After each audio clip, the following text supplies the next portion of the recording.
The world stopped spinning. I almost stopped breathing. Hi, my name is Carmen, and welcome to Mag Reviews. In this episode, I will review the book It All Comes Down to This by Karen English. 12-year-old Sophie wants to be a normal teenager. All she wanted to do was star in her community play, write her book, and hang out with her best friend Jennifer. But she's the only black family in a nearly all-white neighborhood. Her sister will be leaving for college, and she's having some issues in her family. There's also her new housekeeper, who isn't a very big fan of Sophie. One of the family's new friends get arrested, and while all of that is happening, Sophie realizes that life is more complicated and scarier than it first appears. The main characters in this book are Sophie, Lily, and Jennifer. Sophie is the main character because the whole book is written around her, and almost all the events in the book involve her. Sophie's personality is that she's always determined, curious, and very shy. Lily is Sophie's older sister, and they're quite close. Lily is very outgoing. She stands up for herself and others, and is basically the opposite of Sophie. Jennifer is nice and outgoing, but she does face some problems because she is friends with a black person.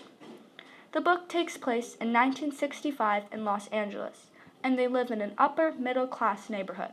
And I believe the author did a good job at showing that the families are pretty wealthy, and that they live in a safe neighborhood. The main themes that apply to my book are friendship, love, and overcoming obstacles. As I was reading the book, I could point out those themes very easily because the author clearly pointed it out. For example, when Sophie is talking to her best friend Jennifer about Lily and her crush, they were telling each other about how much they can tell that they're in love.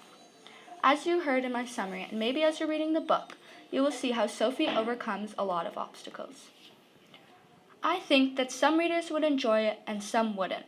It would all depend if the reader could relate to the story, and I think a small portion of people would. I didn't like the way that the author wrote the book, because I felt like it was choppy and barely anything interesting happened. For example, when the main big parts were happening during the book, she made it seem like they weren't that important, because the author didn't put any emphasis on it, and it only took a couple pages to explain it. The author didn't use any interesting words to make it more suspenseful or enjoyable.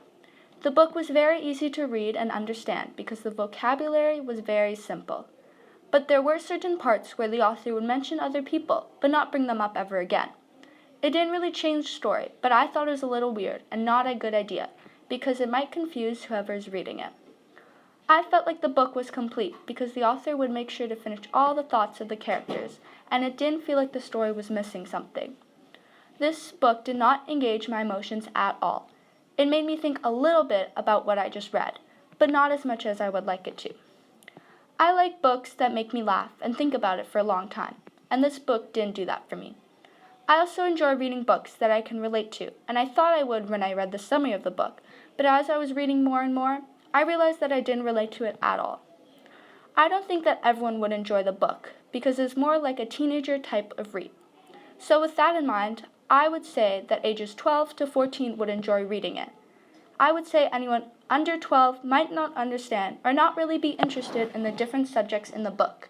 And I would say the same about the people over the age of 14. In conclusion, I didn't really enjoy the book. I wasn't interested in it at all, and it was just plain boring.